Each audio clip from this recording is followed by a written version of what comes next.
ಮಕ್ಕಳೇ, ಕುರುಕ್ಷೇತ್ರ ಯುದ್ಧ ಮುಗಿದ ನಂತರದಲ್ಲಿ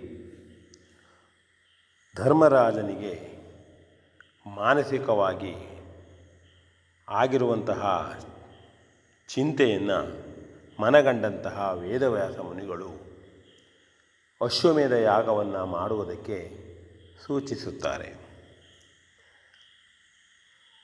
ವೇದವ್ಯಾಸರ ಸೂಚನೆಯಂತೆ ಪಾಂಡವರು ಶ್ರೀಕೃಷ್ಣನ ಸಹಾಯದೊಂದಿಗೆ ಅಶ್ವಮೇಧ ಯಾಗವನ್ನು ಮಾಡ್ತಾರೆ. ಯಾಗದ ನಿಯಮದಂತೆ ಕುದುರೆಯು ಅದರ ಇಚ್ಛೆಯಂತೆ ಹೋಗಬೇಕು. ರಕ್ಷಕರು ಅದನ್ನು ಅನುಸರಿಸಬೇಕು. ಅದು ನಿಂತಲ್ಲಿ ನಿಲ್ಲಬೇಕು. ಯಾರಾದರೂ ಕಟ್ಟಿದರೆ ಅದನ್ನು ಬಿಡಿಸಿಕೊಳ್ಳಬೇಕು. ಇದು ಆ ದಿಗ್ವಿಜಯದ ನಿಯಮ. ಅಂತೆಯೇ ಮುಂದೆ ನಡೆದ ಯಜ್ಞಾಶ್ವವು ಮಾಹಿಷ್ಮತಿ ಪಟ್ಟಣದ ಬಳಿ ನಿಂತಿತು. ಸೈನ್ಯವು ಅಲ್ಲೇ ಬೀಡುಬಿಟ್ಟಿತು. ಮಾಹಿಷ್ಮತಿಯನ್ನು ನೀಲಧ್ವಜನೆಂಬ ಅರಸನು ಆಳುತ್ತಿದ್ದನು.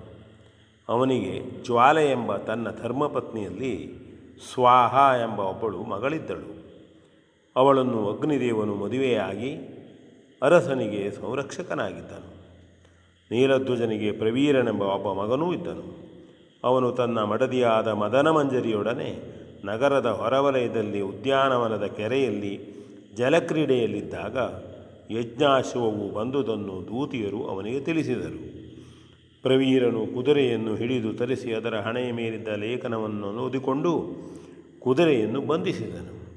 ತನ್ನ ತಂದೆಗೆ ಸುದ್ದಿಯನ್ನು ಕಳುಹಿಸಿ ಸೈನ್ಯವನ್ನು ತರಿಸಿಕೊಂಡು ಯುದ್ಧ ಸನ್ನದ್ಧನಾದನು. ಕುದುರೆಯನ್ನು ಬಿಡಿಸಿಕೊಳ್ಳುವುದಕ್ಕಾಗಿ ಅರ್ಜುನನ ಕಡೆಯ ವೀರಭಟರು ಮುಂದಾದರು. ಪ್ರವೀರಾದಿಗಳಿಗೂ ಅವರಿಗೂ ಕೈಗೆ ಕೈ ಹತ್ತಿತು. ಬಿರುಸಾಗಿಯೇ ಯುದ್ಧವೂ ತೊಡಗಿತು. ನೀಲಧ್ವಜನು ತನ್ನ ಮೂಲಬಲದೊಂದಿಗೆ ಬಂದು ಸೇರಿಕೊಂಡನು. ಅರ್ಜುನನು ಅದನ್ನರಿತು ಸಿದ್ಧನಾಗಿ ಯುದ್ಧವನ್ನು ತೊಡಗಿದನು.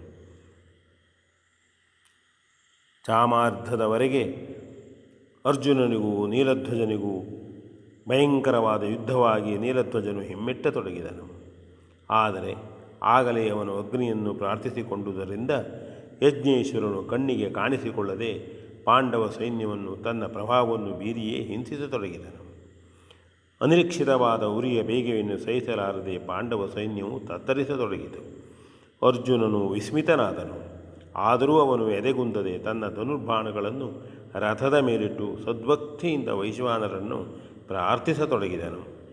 ಸುಪ್ರೀತನಾದ ಅಗ್ನಿಯು ಪ್ರತ್ಯಕ್ಷನಾಗಿ ಅರ್ಜುನನಿಗೂ ನೀಲಧ್ವಜನಿಗೂ ಸಂಧಿ ಮಾಡಿಸಿದನು. ಅದರಂತೆ ನೀಲಧ್ವಜನು ಅರ್ಜುನನನ್ನು ತನ್ನರ ಮನೆಗೆ ಕರೆಸಿಕೊಂಡು ಗೌರವದಿಂದ ಸತ್ಕರಿಸಿ ಬಹುವಿಧದ ಕಾಣಿಕೆಯೊಂದಿಗೆ ಯಜ್ಞಾಶ್ವವನ್ನು ಒಪ್ಪಿಸಿಕೊಟ್ಟನು. ಆದರೆ ನೀಲಧ್ವಜನ ರಾಣಿಯಾದ ಜ್ವಾಲೆಗೆ ಇದು ಮನಸ್ಸಿಗೆ ಬರಲಿಲ್ಲ. ಅವಳು ಈ ಸಂಧಿಯನ್ನು ಹೇರಿಸಿ ಹೊರಟು ಹೋದಳು. ನೀಲಧ್ವಜನು ಅದೊಂದನ್ನೂ ಲೆಕ್ಕಿಸದೆ ತನ್ನ ಸೇನಾ ಸಮೇತನಾಗಿ ಅರ್ಜುನನೊಂದಿಗೆ ಅವನ ಸಹಾಯಕನಾಗಿ ಮುಂದೆ ಹೊರಟನು. ಇದು ಮಹಾಭಾರತದಲ್ಲಿ ಬರತಕ್ಕಂತಹ ವಿಷಯ. ಇದನ್ನು ತಿಳಿದುಕೊಳ್ಳಬೇಕು, ಮಹಾಭಾರತ ಕಥೆಯನ್ನು ಓದಬೇಕು ಅಂತ ಹೇಳ್ತಾ ವಿ ಎನ್ ಭಾಗವತ್ ಬರ್ಪಳ್ಳಿ.